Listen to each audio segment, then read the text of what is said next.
Sunil Kumar ji, Africa से। राधे राधे। राधे राधे महाराज जी, आपके चरणों में कोटि कोटि प्रणाम। महाराज जी, ये प्रश्न मेरे मन में बचपन से है पर आज तक उत्तर नहीं मिल पाया। प्रश्न लिखते हुए भी मन डर रहा है कि आप क्या सोचेंगे। पता, देखो हमको कुछ पता नहीं, हमें कुछ सोच नहीं।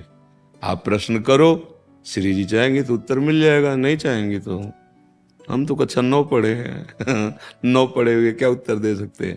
हाँ, वो चाहे तो मूर्ख से भी वेद बुलवा दें, वो कर तुम अकर तुम अन्यथा कर तुम। तो आप प्रश्न करो, डरो मत। अपने जैसे माता पिता से बात करते हैं, जैसे मित्र से बात करते हैं, ऐसे संतों से बात करते हैं। डरा थोड़ी जाता है, अधिकार पूर्वक बात करते हैं कि हमारे आप हो, हमारे मन का संशय कहाँ दूर होगा, आप दूर कीजिए।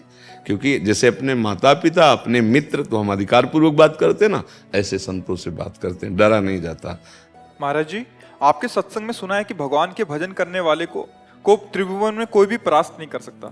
महाराज जी, पर फिर भी वैष्णो देवी जाते समय बस खाई में क्यों गिर गई? अमरनाथ और केदारनाथ देखो यात्रा बच्चा, में कई बार बर्फबारी हो गई। देखो बच्चा, सकामता के लिए न जाने कितने कुकर्म किए हैं और उसी सकामता के लिए जा रहे हैं। उसी सकामता की प्रारंभिक ना निरंतर भजन करने वाले हैं, न ये शरीर समर्पित है, न मन समर्पित है, न प्राण समर्पित है, तो भी उनका मंगल हुआ।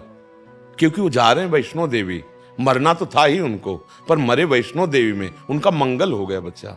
वो कोई भगत इस कोटि के नहीं जिस कोटि की बात हम जो सत्संग में करते हैं। बाल बांका का मतलब, अब उनका भी बाल बांका हुआ क्या? उनको यमदूत ले जाएंगे क्या? वो नरक जाएंगे क्या? क्योंकि उनका लक्ष्य था माँ भगवती के दर्शन करने। इतने बड़े तपस्वी नहीं थे, इतने बड़े महात्मा नहीं थे, उन्होंने मनोनिग्रह नहीं किया था, लेकिन जो ये सब करने का फल मिलता है वो उनको मिल गया।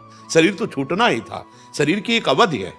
अगर 60 वर्ष की आयु है तो सेकंड नहीं बढ़ा पाओगे।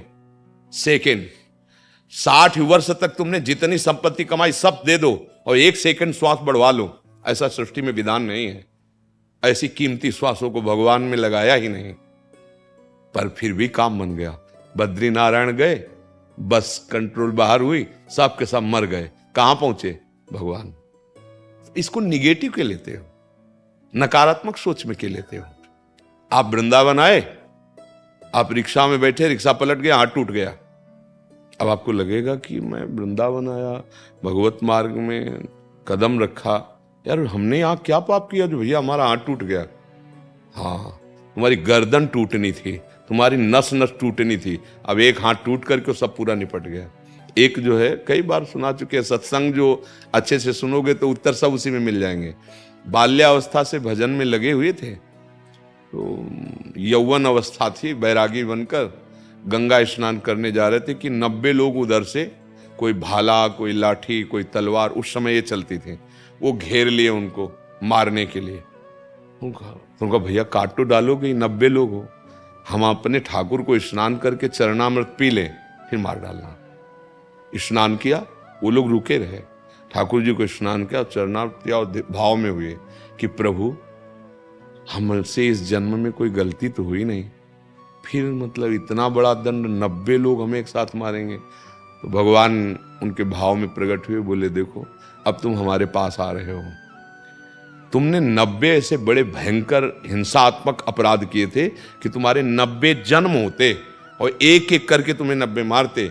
मेरे इसी जन्म के 10-20 वर्ष के भजन का प्रताप ये है कि 90 एक साथ मारेंगे, अब मारेंगे, बचोगे नहीं। अब पर तुम हमारे पास आ रहे हो और तुम्हें और कुछ नहीं हो। अनंत जन्मों का रजिस्टर नष्ट हो गया और सीधे भगवत प्राप्ति हुई। पर देखने में लगा कि 90 लोगों ने मिलकर भक्त की हिंसा कर दी। देखने में जो दृश्य, परिणाम परिणाम परिणाम देखा जाता है, उसी को कहा जाता है बाल बांका नहीं कर सकता परिणाम को। ऐसा संशय नहीं करना।